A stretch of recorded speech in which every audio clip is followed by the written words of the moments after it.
To Somalia now, the UN has approved a $3 million fund for a pilot program to help reintegrate Somali refugees returning from Kenya. The project aims to provide peace building and vocational skills to participants.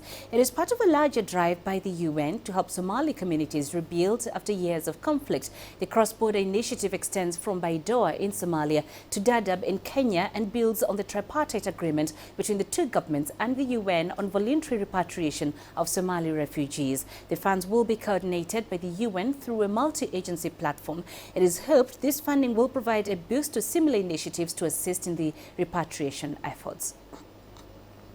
Let's discuss this further with CCTV's Abdulaziz Bilo, who is live in Mogadishu. Abdul, when does this project begin?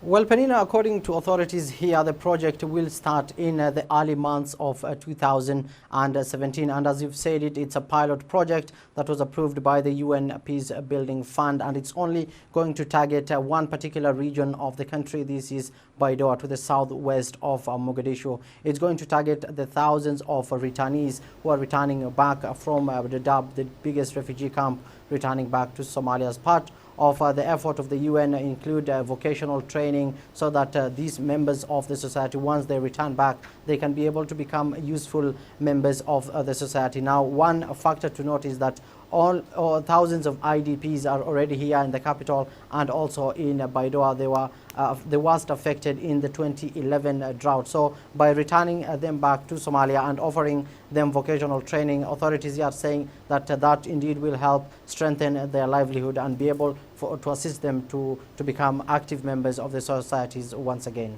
Now, Kenya has argued in the past that the Dadaab camp is a fertile breeding ground for the Al-Shabaab. So how do the relevant organizations ensure that this money does not end up in the wrong hands?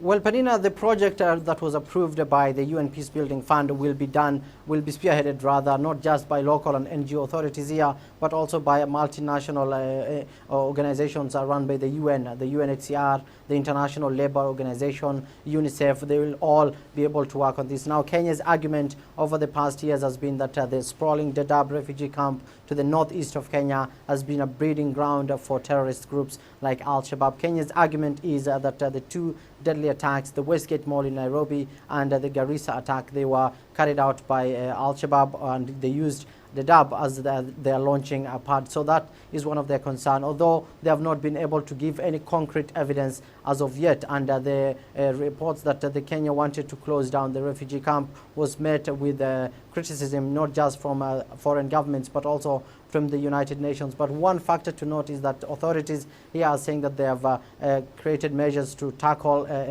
terror financing, and they've enhanced their financial institutions. But one thing that experts here are saying is that once the returnees come back here to the country and authorities are not able to offer them jobs and a proper livelihood, then the young people, especially in these new camps and new settlements returning from Dadaab, might be vulnerable to terror groups such as the Al-Shabaab, and they might find themselves being recruited by force by the Al-Shabaab. So that indeed is a big worry here for authorities, Penina. All right, Abdulaziz Bilo in Mogadishu, thank you.